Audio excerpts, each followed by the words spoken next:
कर्नाटक में ऐसा कोई राजनीतिक परिवार नहीं है जिसे 2 महीने में ही जनता दल सेक्युलर के नेता एच.डी. रेवन्ना के परिवार की तरह बड़ा झटका लगा हो। पिछले 60 दिनों के भीतर ही हालात इस कदर बदले हैं कि रेवन्ना परिवार खुद को अजीब स्थिति में पा रहा है। इस परिवार के 2 बेटों पर यौन दुर्व्यवहार के आरोप लगे हैं। प्रज्वल रेवन्ना पर तो यौन उत्पीड़न का आरोप लगा ही था। अब उनके भाई सूरज रेवन्ना भी अप्राकृतिक यौनाचार के आरोप से घिर गए हैं। उससे भी खराब स्थिति ये है कि उनके माता पिता पर एक महिला के अपहरण का आरोप लगा है। इस महिला ने तो दोनों बेटों में से एक के खिलाफ रेप का आरोप लगाया है। कर्नाटक के अस्तित्व में आने के 50 साल के इतिहास में राजनीतिक तौर पर ताकतवर कई लोगों और मंत्रियों पर सेक्स स्कैंडल में शामिल होने के आरोप लगे हैं, लेकिन किसी दक्षिण भारतीय राज्य में पूरे परिवार के सेक्स स्कैंडल में फंसने का ये पहला मामला है। हाल तक रेवन्ना परिवार का हर सदस्य किसी न किसी निर्वाचित पद पर था। एच.डी. रेवन्ना के छोटे बेटे प्रज्वल रेवन्ना हासन के सांसद थे। हालांकि इस लोकसभा चुनाव में वो हार गए। वो जनता दल सेक्युलर और बीजेपी गठबंधन के उम्मीदवार थे। उन पर महिलाओं के यौन शोषण और रेप के आरोप हैं। फिलहाल वो बेंगलुरु में एसआईटी की हिरासत में हैं। उनके बड़े भाई सूरज रेवन्ना को रविवार 23 जून 2024 को अप्राकृतिक यौनाचार और लोगों को बंधक बनाने के मामले में गिरफ्तार कर लिया गया। उनके खिलाफ एक पार्टी कार्यकर्ता ने शिकायत की थी।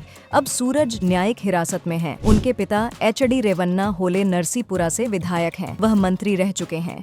एच.डी. रेवन्ना और उनकी पत्नी भवानी रेवन्ना पर यौन उत्पीड़न का आरोप है। भवानी रेवन्ना जिला पंचायत की अध्यक्ष हैं। उन पर उस महिला के अपहरण के आरोप हैं जिसने प्रज्वल रेवन्ना पर रेप के आरोप लगाए हैं। एच.डी. रेवन्ना और उनकी पत्नी भवानी रेवन्ना दोनों फिलहाल जमानत पर हैं। क्या ये रेवन्ना राज का अंत है? राजनीतिक तौर पर एच.डी. रेवन्ना के समर्थक और विरोधी दोनों मानकर चल रहे हैं कि शायद ये कर्नाटक के हासन जिले में रेवन्ना राज का अंत है। हासन में रेवन्ना राज या रिपब्लिक ऑफ रेवन्ना जैसे जुमलों का इस्तेमाल इसलिए हो रहा है क्योंकि यहाँ पूरी तरह इस परिवार का कब्जा रहा है। जिले का हर मामला इस परिवार के सदस्यों के हाथ में था।